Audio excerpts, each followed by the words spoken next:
Кымбаттуу менин абдан бактылуу айымдарым. Силердин уникалдуу окуучуңар Зузу Качиева. Бүгүн биздин 9-сабагыбыз бир аз психология камтылат. Себеби эгер биз психологияны жакшы түшүнүп алсак, анда биз бир топ жашообузду жеңилдете алабыз. Ошондуктан анда эмесе бүгүнкү тема башталсын.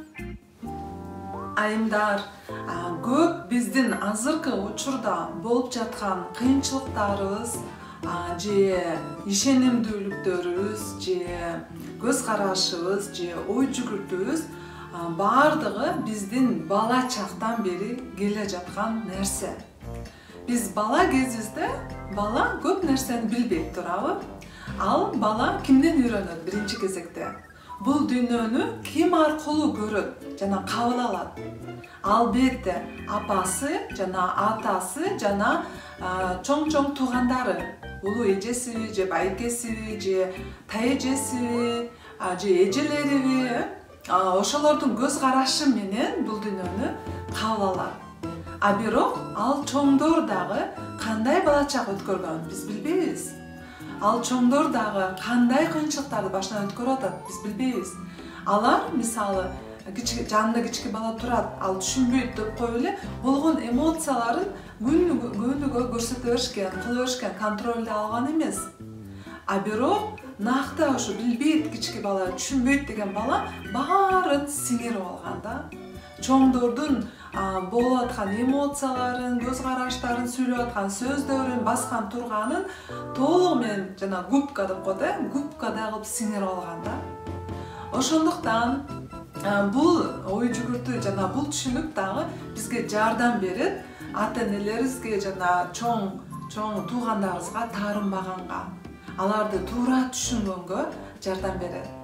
Ал эми психологияда ушинтип айтылат, эгер кички чагыбызда биз туура эмес ой жүгүртүүлөрдү, туура эмес көз караштарды, адилетсиздик же болбосо бул дүйнөнү жек көрүүчүлүк жана башка, ошонун баары бала чагыбыздан сиңип келген экен. Албетте, кээ бир айымдардын бала чагы өтө эле коркунучтуу өткөн. Чоңдордун туура эмес кылган мамилеси, мисалы детская травма деп коет, бала чактагы травма, аларды сөзсүз психологко барып, бир-эки сессия алып, ошол травмаларды проработка кылыш керек. Бирок эгер биз азыр чоң кезибизде өзүбүздү жоопкерчиликти колго алып, жана жашообузду өзгөртүүнү кааласак, анда азыртадан биз бир аз психология кызыгып, окуп, изилденип, ошентип койсок, бунун эч бир ашыкчасы болбойт. Ошондуктан азыр биз баягы бала кезибиздеги кичинекей кезибизди бир сыра эстеп, кандай кыз болчубуз биз 3 жашыбызда, 4 жашыбызда, 5 жашыбызда, 6 жашыбызда ар ким ар кайсы жашын эстейт. Мисалы менин эсимде бир 3,5-4 жашымда эсимде. Кээ бир айымдар эсинде жок, алар бир 5 жашынан баштап эсинде. Кандай болбосун, канча жаштан баштап эсиңизде бир окуялар бар болсо, жакшы нерселер, кандайдыр бир кубаныч, эмоция, күлүп каткырган, бир нерсени каалаган, ошого муктаж болгон, бирок ошол нерсеге жетпей калсаңыз, же жеткенде, ата-энеңиз бергенде кандай кубанып калгансыз, ушулардын баарын жазып, отуруп алып, ой жүгүртүп, эстеп жазсаңыз абдан жакшы болот. Эмне максатта, эмне үчүн кайрадан биз жазабыз? Эгер жаман нерселер бар болсо, жазып айырып ыргытабыз албетте. Эгер жакшы нерселер бар болсо, анда ошол кездеги аткарылбай калган кыялданууну азыр аткарууга эмне үчүн болбосун? Мисалы, кички чагымда мен ушунчалык ушундай бир мягкая игрушка деп коебуз, мягкая игрушка каалачымын да, же куклаларды каалачымын. Бирок эмнегедир айылда жашагандыктанбы, ата-энебиз чындап бизди багып тамак аш менен кийим кечем менен камсыздануу калганы маанисиз, керексиз деп ойлогондуктанбы? Айтор алардын да өз кыйынчылыктары ошол учурда болгондуктан биздин бардык эле каалоолорубуз аткарыла берген эмес. А бирок биз азыр өз жашообуз өзүбүздүн колубузда. Биз азыр аткарсак эмне үчүн болбосун? Мисалы, мынакей, менин Амирчик деген ушундай мягкий игрушкам бар.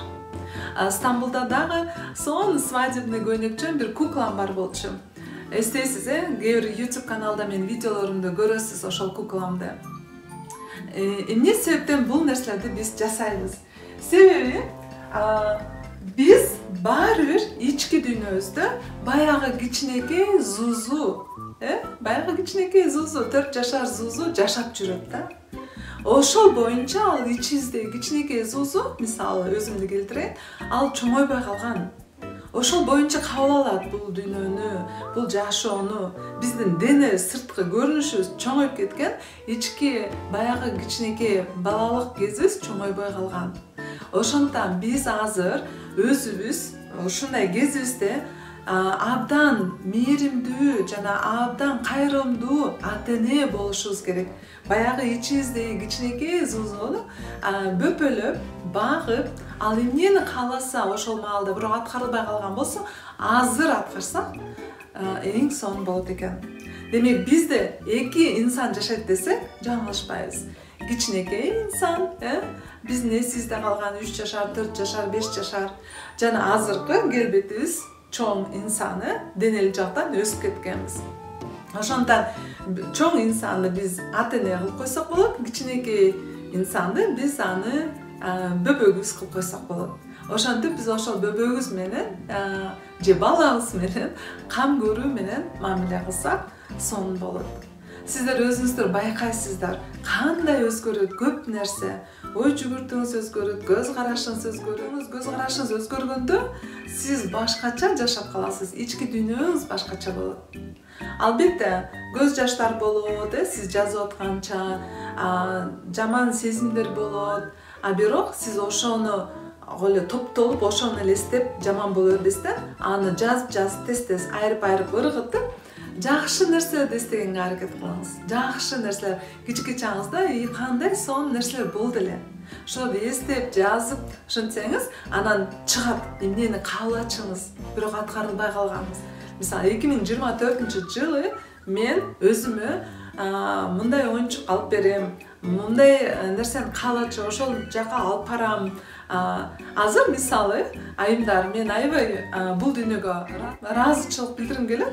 Для взрослых чоңдор үчүн да батуттар бар экен.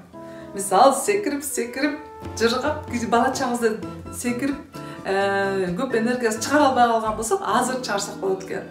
Жана ошондой эле конфетти деп коет экен, сонун прям үстүңө жылтылдактын баары жай турган бир, мен жакында бир вечеринка барып келдим, 80-90 жылдардын вечеринка.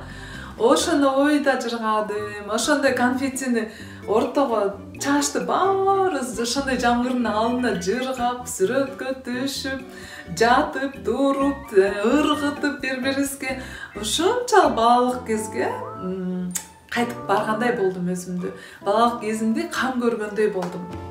Ошондуктан азыр дагы деле ата-энебизге тарын жүрө бербей, чоңдорго тарын жүрө бербей, ал тарынчты таштап, ал жүк биз үчүн.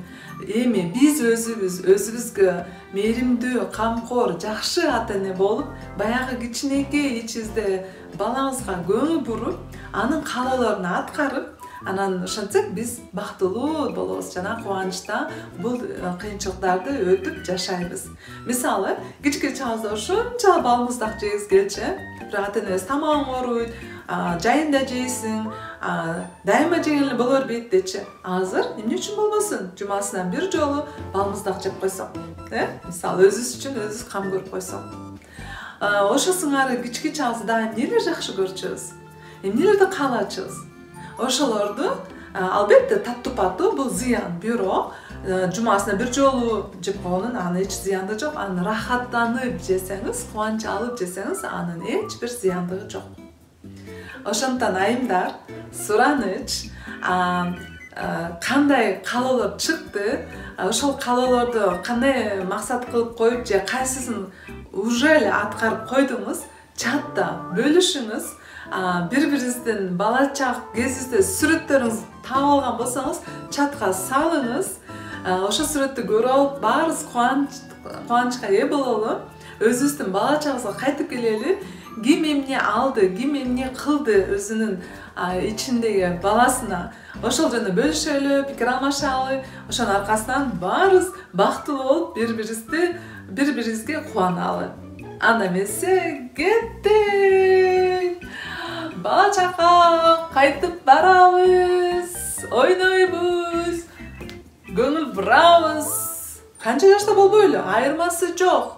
40дабызбы, 50дөбүзбү, 60дабызбы, баары бир биз ичибизде балабыз. Ошону унутпайлы, айымдар.